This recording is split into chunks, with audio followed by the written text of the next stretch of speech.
temps stressé, tu te sens tout le temps énervé. La moindre chose vient te t'activer. Un regard, une sensation, un mail, tu reçois un mail et là tu démarres au quart de tour. Donc tu fais tout ce que tu peux pour rester calme, pour retrouver ton calme intérieur, pour ne pas stresser. Mais en fait, ton système est tout le temps, tout le temps, tout le temps en alerte. Et tu ne le sais pas. Donc, je suis Valérie Varnet et toutes les semaines, je donne des clés de compréhension et des outils pour mieux comprendre comment on fonctionne de l'intérieur, parce qu'on n'a pas notre mode d'emploi intérieur. On ne sait pas comment ça marche à l'intérieur. Donc, on fait tout ce qu'on peut pour prendre du recul, pour gérer son stress et tout, mais force est de constater que ce n'est pas suffisant. Donc, tu t'es forcément retrouvé dans des situations où tu es fatigué, tu as envie de dormir, mais ton mental tourne en boucle. Tu te poses, tu veux prendre du recul, mais en fait, tu ressasses, tu ressasses, tu ressasses, ce qui vient de se passer. Donc ça t'énerve encore plus. Donc en fait, on te dit, que tu es stressé, tu crois que tu es stressé. En fait, le stress, c'est le résultat, c'est le symptôme de quelque chose de plus profond. Et c'est pas parce que tu vas gérer ton stress ou apprendre à gérer ton stress que ça va le diminuer. Au contraire. Au contraire, parce que tu fais tout ce que tu peux et tout ce qu'on t'a appris pour, mais ça marche toujours pas. Donc c'est normal, c'est humain. Pourquoi? Tout simplement parce que ton mental ne peut pas lâcher. Tout seul. Il ne peut pas se relâcher tout seul parce que la mission de ton mental, c'est de gérer des informations tout le temps, tout le temps, tout le temps, et surtout d'anticiper. Ok? Donc qu'est-ce qui se passe quand tu as envie de te détendre, mais que tu n'y arrives pas? Donc ce n'est pas de ta faute, ce n'est pas, que tu as pas compris, ce n'est pas que, tu y arriveras jamais. C'est juste que tu n'agis pas encore au bon endroit, au bon niveau. Ça, c'est super important de le comprendre. Ce qu'il faut comprendre, c'est qu'on a un système intérieur qui gère les informations en dehors de notre champ de conscience, d'accord? Notre cerveau, gère des milliers d'informations en même temps. Pendant qu'on est en train de parler, il gère la pression sanguine, il gère le renouvellement des cellules, il gère plein de choses. Si en plus, bah, tu m'écoutes en roulant, il gère aussi ta sécurité sur la route. D'accord? Et ce qu'il faut savoir, c'est que un peu plus profondément, logé un peu plus en profondeur de ce mental, il y a de ce cerveau, de ce mental, il y a le cerveau archaïque, celui que j'appelle Cro-Magnon. Et Cro-Magnon, en fait, sa mission, bah, je le répète, hein, mais c'est vraiment ça, c'est de te maintenir en vie.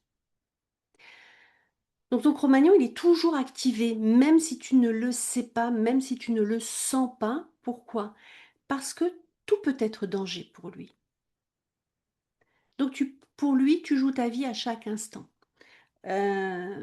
Si par exemple tu vas au travail et qu'au travail c'est un peu tendu en ce moment, ben, il s'active pour te maintenir en sécurité. C'est pour ça que des fois au travail, tu vas voir des situations qui ne te conviennent pas, ou tu vas voir des choses avec lesquelles tu es pas OK, mais tu vas pas oser t'exprimer. Tu vas pas oser le dire, tu vas pas oser dire: «Non, attends, là je suis pas du tout d'accord».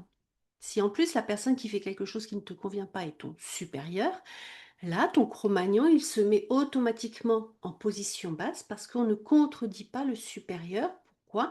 Parce que il a le pouvoir et il risque de m'éjecter, de me licencier et tout et tout. C'est ce que croit ton Cro-Magnon. Parce que ton Cro-Magnon, lui, donc il vient de l'époque des cavernes. Alors encore une fois, c'est ma façon à moi de présenter les choses, hein, pour que ça percute vite, mais Cro-Magnon, lui, s'il n'était pas protégé au sein du groupe, s'il était éjecté du groupe, bah, il pouvait mourir. D'accord?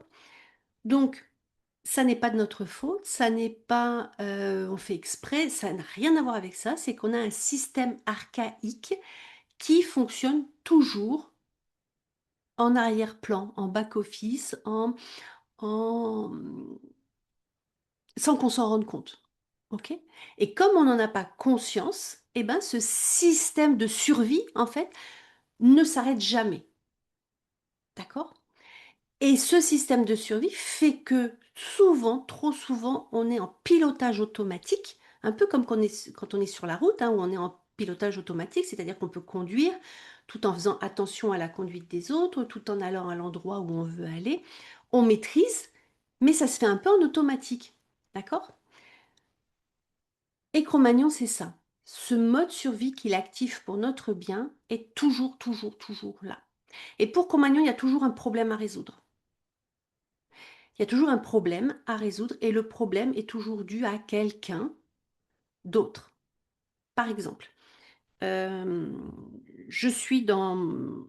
J'ai beaucoup de stress au travail, je rentre le soir à la maison, mon enfant ne fait pas suffisamment vite ses devoirs, ben, je vais m'énerver. Alors qu'on sait que ça sert à rien de s'énerver. Pourquoi? Parce que quand on s'énerve, on dégage du négatif. Et quand quelqu'un en face de nous s'énerve, ça nous met en négatif intérieurement, ça nous stresse. Donc on ne peut pas se sentir bien, on ne se, peut pas se sentir en sécurité puisque Cro-Magnon, pour lui, c'est danger, danger, danger. D'accord?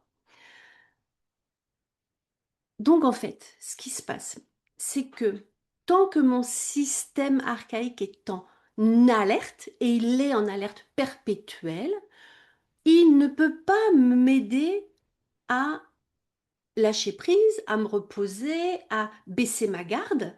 Parce que bah, des fois, lâcher prise, pour lui, ça veut dire baisser la garde. Donc, baisser la garde, c'est s'il y a une attaque, je meurs. OK?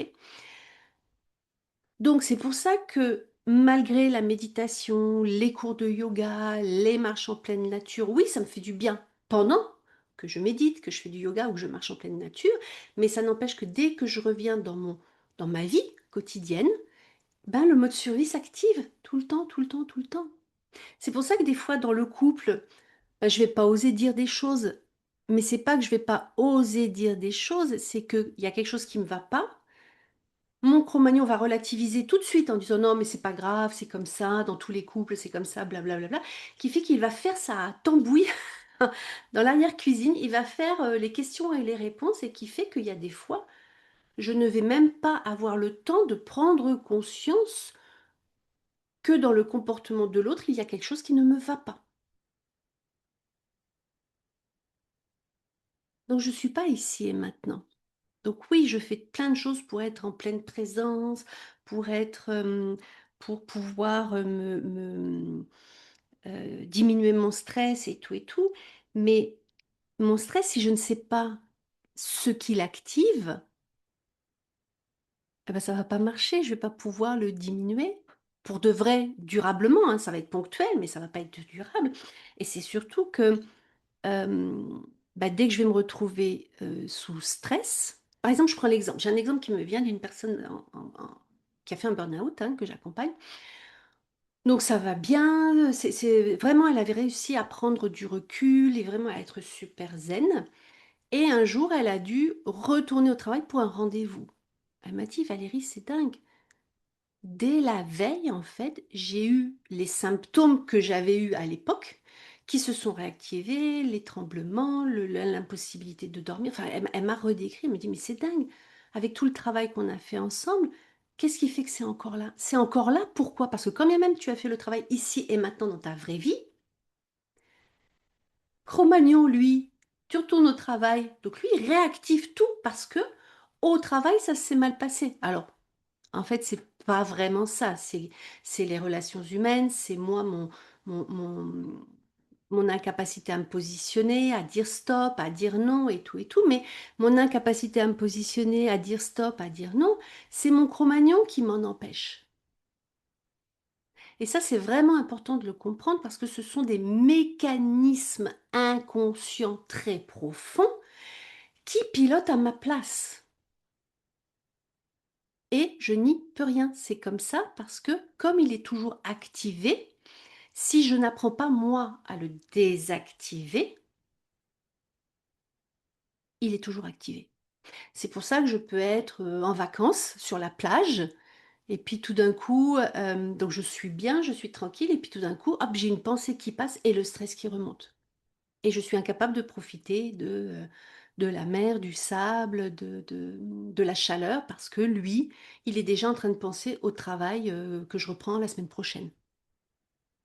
D'accord? Donc comment faire? Pour le désactiver, ben déjà pour le désactiver, et ne pas lutter contre. Parce que c'est toujours pareil, quand je me mets en lutte, quand je m'en veux de pas réussir avec tout ce que j'ai fait jusqu'à présent, avec les outils dont je dispose, en fait, je me mets sous stress parce que je m'en veux à moi-même de quelque chose que j'ai pas réussi. Mais si j'ai pas encore réussi, c'est qu'il me manque une clé de compréhension, un outil pour réussir. D'accord? Donc, ce qu'il faut savoir, c'est que mon Cro-Magnon, lui, il ne l'a jamais. Il est toujours dans l'anticipation, l'inquiétude, la tension diffuse. Et la moindre chose, ça va heu, en fait, comme il est toujours présent, à la moindre alerte potentielle, il s'active et quand il s'active, c'est chimique après au niveau du corps, il y a du cortisol, je perds mes moyens, en fait, je m'auto-stresse moi-même. Donc je crois que c'est le travail qui me stresse, je crois que c'est telle personne qui me stresse, je crois que c'est telle situation qui me stresse. Non, ça n'est pas vrai. Ce qui est vrai, alors oui, peut-être c'est un élément déclencheur, mais ce n'est pas à cause de ça que je suis comme ça à l'intérieur. À l'intérieur, si je suis comme ça, c'est que mon Cro-Magnon s'est activé, qu'il pilote à ma place parce qu'il croit que je suis en réel danger et il va activer toute une chimie intérieure qui fait que quand je suis envahie de cortisol, l'hormone du stress, en fait, je ne peux pas me déstresser puisque mon corps est en état d'alerte. Et il est en état d'alerte un peu tous les jours ou toujours tous les jours et qui fait que je suis sous pression, donc je vais faire à un moment un burn-out, comme on dit, mais en fait, ça s'est enclenché longtemps à l'avance et je n'en ai pas eu conscience. On fait pas un burn-out comme ça en 2 minutes. Enfin oui, bien sûr, la réaction se fait mais ça s'est amoncelé petit à petit, petit à petit, petit à petit, petit à petit. Et comme mon cerveau archaïque, mon Cro-Magnon, était tout le temps en vigilance à parer les coups, en fait, il m'a fait monter sous pression. Et il est là le décalage. C'est que dans ma vraie vie, bah, ça se passe bien au boulot. Alors enfin, moi, je parle des personnes que j'ai accompagnées qui ont vraiment eu du mal à comprendre parce qu'au boulot, ça se passait bien, elles avaient de l'autonomie, les relations humaines étaient bonnes, donc elles n'ont pas compris pourquoi un jour, bah, le corps a lâché, tout simplement parce qu'elles étaient sous pression. Parce que la pression, en fait, on se la met soi-même et on n'en a pas conscience. D'accord? Parce que ce fameux système de survie est tout le temps sous tension au cas où. Donc si je n'apprends pas à lâcher prise, et encore une fois, Cro-Magnon, lui, ne peut pas lâcher prise, parce que lâcher, prendre, si je lâche prise, je tombe, je meurs. Donc il ne peut pas me laisser faire ça. Donc on a beau me dire, mais des stress, ça me met encore plus sous stress. Ok? Donc tant que je crois que j'ai un problème de stress, tant que je crois que j'ai un problème de burn-out, tant que je crois que j'ai un problème avec telle personne, bah, quelque part je me leurre sans le savoir. Parce qu'en fait, si j'ai ce type de réaction, c'est mon Cro-Magnon intérieur qui me fait réagir comme ça. Et plus je vais apprendre à le pacifier, à le sécuriser, à lui dire attends, écoute, c'est pas parce que ça s'est passé comme ça la dernière fois que ça va se repasser comme ça. Plus j'ai envie de dire, je l'éduque, je lui apprends à réagir autrement. Ça peut pas marcher, je serai toujours sous stress. Donc je vais faire un burn-out et puis, moi je connais des personnes qui en ont fait 2, 3 parce que ça allait bien et puis en fait certaines situations en fait, bah, ça a réactivé. Pourquoi? Parce que leur Cro-Magnon était en suralerte et tant que je ne fais pas connaissance avec mon Cro-Magnon et tant que je n'apprends pas à faire équipe avec lui et à le sécuriser, bah, il est en tout le temps, en vigilance, tout le temps et en survigilance. Donc faire équipe avec son Cro-Magnon et le sécuriser, ça s'apprend. Comme quand on a appris à conduire en sécurité, on peut apprendre à relationner avec notre Cro-Magnon en sécurité. Pourquoi c'est essentiel d'apprendre à sécuriser notre Cro-Magnon? Parce que notre Cro-Magnon, je le répète, hein, mais c'est vraiment important, il est là pour nous maintenir en vie. Donc il est là pour nous prévenir en cas de réel danger dans notre vie d'ici et maintenant. Sauf que lui, il ne sait pas faire la différence entre un réel danger ici et maintenant et un danger potentiel qu'il anticipe par rapport à ce qui m'est arrivé dans ma vie avant. Pour lui, c'est tout mélangé, c'est au même endroit, donc ça se mélange. Et c'est pour ça que des fois, dans ma vie, je vais répéter des scénarios et des situations. Les personnes sont différentes, n'empêche que ce que je vis à l'intérieur, c'est la même chose. Donc c'est pas que tu es trop tendu, que tu es stressé, que tu as un problème. Ça, en fait, si tu t'arrêtes là, tu vas tout le temps chercher une solution à ton problème et en fait, tu vas pas trouver. Pourquoi? Parce que le problème que tu rencontres n'est que le symptôme d'un pilotage automatique par ton cerveau archaïque. Donc si tu n'apprends pas à reprendre le pilotage, j'allais dire le mode conscient, hein, on peut l'appeler comme ça, c'est ton pilotage automatique archaïque qui va prendre le dessus. Et c'est pour ça que tu vas avoir des problèmes avec tes enfants, au travail. Pourquoi? Parce que lui, il croit que c'est un danger tout le temps, tout le temps, tout le temps. Donc c'est important, ça s'apprend, ça s'apprend. Donc c'est quoi apprendre? C'est apprendre à se sécuriser, apprendre à se réguler, d'où l'autorégulation intérieure. C'est apprendre à, OK, quand je sens que le stress monte, c'est pas attendre qu'il m'envahisse, c'est OK, c'est mettre en place une autre stratégie pour le désamorcer et même l'anticiper à long terme. Voilà pour aujourd'hui. Bye bye.